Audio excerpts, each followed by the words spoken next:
Today's topic is When Women Don't Become Wives, a biblical, psychological, and philosophical inquiry into the lives of women who served God but never received marriage and children. There is a woman sitting in church who has attended more weddings than she can count. She has helped brides dress, organized baby showers, and prayed for families that were not her own. People call her faithful, they call her strong, they call her anointed. They tell her God has used her mightily because she was free to serve. But when she returns home, there is no husband asking how her day went. There are no adult children calling to check on her. There are no family photographs on her walls. Yet beneath her gratitude may remain a question she has never been permitted to ask aloud. What happened to the family I prayed for? This is not merely a question about being single. It is about what happens when faithfulness and divine providence do not produce the life a woman reasonably expected. It is also a question the church has rarely studied with honesty. There is remarkably little research focused specifically on Christian women who reach their 50s without marriage. Religious singlehood is not psychologically identical to secular singlehood. For a Christian woman, marriage may represent covenant and participation in a life structure her community celebrates. I call this unlived family grief. It is the sorrow for a husband never known, children never conceived, and a future lineage that existed vividly in the imagination but never entered history. The church often has rituals for death, miscarriage, and divorce. It has almost no ritual for the woman who slowly realizes her expected family may never come. There was no funeral, no obituary was written, no casserole was delivered, yet something died. The first theological correction is essential. The Bible presents marriage as good, but it never presents marriage as wages paid to women for faithful service. If singleness was a sign of failure, then Jesus and Paul would be theological problems. Both lived without wives, yet neither lived an incomplete or disobedient life. Many believe in a spiritual contract. I give God my service and he gives me a husband. But Scripture does not establish that contract. Marriage is a gift, not a spiritual salary. Hebrews 11 includes people who received what was promised, but also faithful people who died without receiving what they hoped to see. The chapter includes both within the testimony of faith. A Christian woman may have been faithful without receiving marriage. Her singleness does not prove that she lacked faith, prayed incorrectly, or failed to prepare herself. One common explanation is that God needed her undivided attention. While Paul notes the practical freedom of singleness, he doesn't say it compensates for an unwanted absence. There is a significant difference between choosing singleness as a vocation and being assigned a theology of singleness after marriage never happened. These should not be forced into the same category.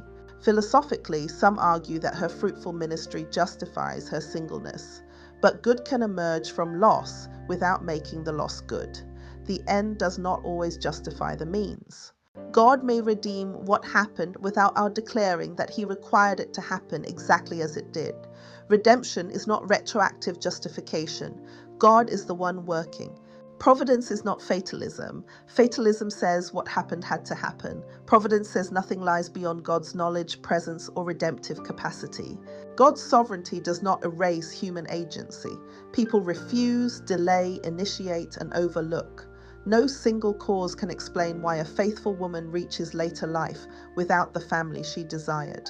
The church can intensify the problem when women are given a moral requirement without a realistic environment to fulfill it.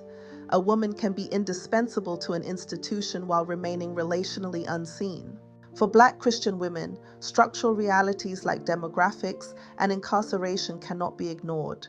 These findings demonstrate that marriage outcomes are influenced by social systems, not just individual decisions. Some were taught that waiting was faith and passivity was purity, but agency increases possibilities. It does not guarantee outcomes.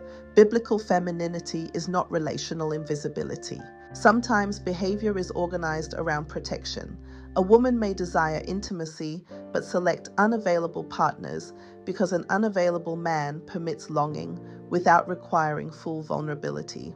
Church culture sometimes elevated visible spirituality above relational competence. Consequently, some women ignored healthy men who did not fit a certain ministerial image. By midlife, the grief is larger than not having a wedding.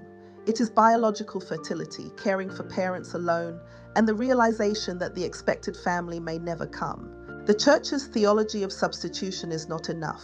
The church often responds to this woman by offering substitutions. You have spiritual children. The church is your family. Jesus is your husband. You have accomplished more than many married women. You avoided the pain of divorce. Marriage is difficult anyway. Each statement may contain an element of truth, but each can become emotionally violent. Jesus is not a metaphorical replacement for every human relationship. God's sufficiency does not mean human attachment needs are illegitimate. The Bible recognizes friendship and covenant as genuine goods. Spiritual children are not interchangeable with biological ones. A woman should not have to devalue marriage to survive its absence, nor be required to call herself fulfilled while still discerning what that means. Isaiah 56 promises a name better than sons and daughters. This is a theological widening of legacy, not a denial of loss. Biological reproduction does not exhaust the meaning of fruitfulness. Was her life wasted? No. Her womanhood was never dependent upon pregnancy, but her fruitfulness does not mean that nothing was lost. A life can be meaningful and mourned. The purpose of this inquiry is to return interpretive authority to the woman whose life is being interpreted. She may need to ask whether she is at peace or merely exhausted from hoping. The question is no longer merely, why did this happen? The question is, what is our answer to these women? What is the resolve? We need to find a place for these women in our programs, not that they are victim, but to show that we acknowledge their pain, see their disappointment, and understand their issue. We may not have answers, but let's not ignore the issue. This is Dr. Cheryl Holmes. Thank you for viewing. See you next time for another episode of The Therapist and the Theologian.